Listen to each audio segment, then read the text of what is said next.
what should you be doing if you are a sophomore, aka 15 years old, and you want to play college soccer? There are 5 things you really need to do, particularly as a sophomore, if you want to play college soccer.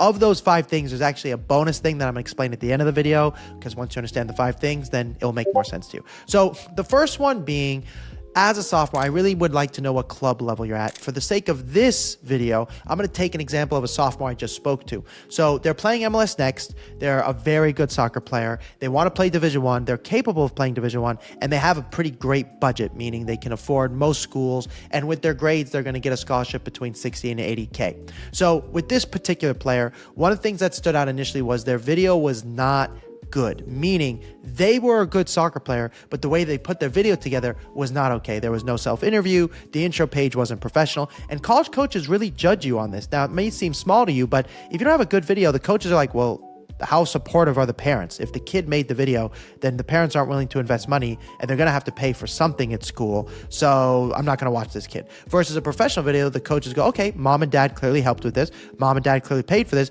mom and dad clearly want them to play college soccer, and are going to bring them to a camp or willing to fly them on a visit. Because remember, this is college soccer. This is not football or basketball. There's not unlimited amount of money. You are going to have to invest your own money into the potential of playing college soccer. So now I know that their video is not great, but the soccer part of the video, which I got to see, was pretty damn good. Like, I think they're a Division 1 soccer player. So given they're Division 1, now we have to create their plan. Now, they have no phone calls from Division 3 schools, which is a huge red flag.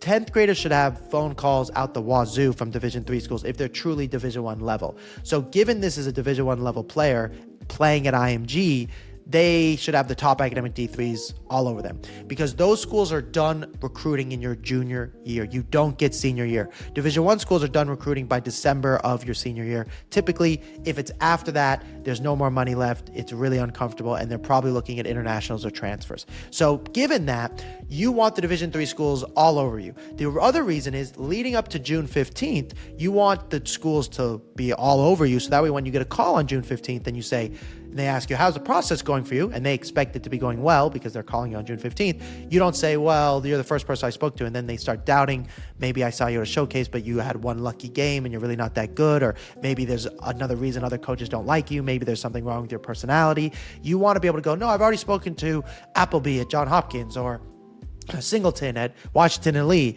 or the coaches at Carnegie Mellon, whoever it is. You want to be talking to those schools, so the boys and the girls side. So having said that, sophomore year is all about Division 3 schools being very active. Now, I would have gone to 2 to 3 Division 1 ID camps during your sophomore year. I would have gone to 2 to 3 genuine invitations to Division 3 schools, and I would have gone to 1 to 2 mass ID camps, depending on your grades. In this student's case, they have a 4.0, so they're going to masters, they're going to 60, they're going to top academic as a sophomore. Remember, once you're a junior, you're no longer young anymore. Now you're just in the middle of it, and what makes Yamin Lamal, if you guys have ever heard of him, he's 17 years old playing for Barcelona, is one of the best players ever.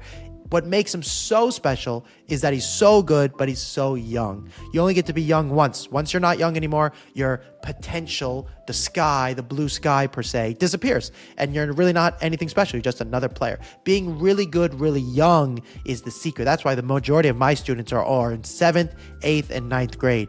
We do have a couple 10th graders, and on the rare occasion, I'll work with juniors, but I don't really work with other people other than that, because the importance of starting so early if you want to go to a top academic and you want to go get a scholarship. So in saying that, number 3 is, now you've gone to your camps, you've got your video sorted. Now it's all about how you respond to the emails. 80% of the time, emails leave their cell phone number. You need to text them. 80% of the time, the coaches will leave their social media. You need to follow them and you need to DM them. It's a constant follow-up process when we're doing this with our students, because one email is never enough. You're going to need 4 or 5 follow-ups just to prove to the coaches that you're really keen. Then number 5 is showcases. So showcases are really when things get exciting. So you've emailed them, you've gone to their camp, you've said, I'm going to be at the showcase, and they respond to you with, we will be there to watch you, or we already like you, we just want to confirm with you one more time. So when you then go to showcases for MLS Next, etc., and the bonus that I want to show you at the end will now make sense to you, is The showcases are key when it comes to playing college soccer. You need to be seen 4 to 6 times at a showcase and 1 to 2 times at a D camp. So that's a total of 8 times in person. That cannot happen if you start junior or senior year. That's just insane. There's not that many showcases and there's not that many ID camps unless you're willing to go to 10 ID camps of the same school, which would make it very difficult to go to other schools. So you need to start, obviously as a sophomore, but you need to know that they have to see you in person to play Division I soccer specifically 4 to 6 times. Division III is about 2 to 3, and Division II is a little different because you can go on trial with the team. So if they like you after a trial, that could be enough.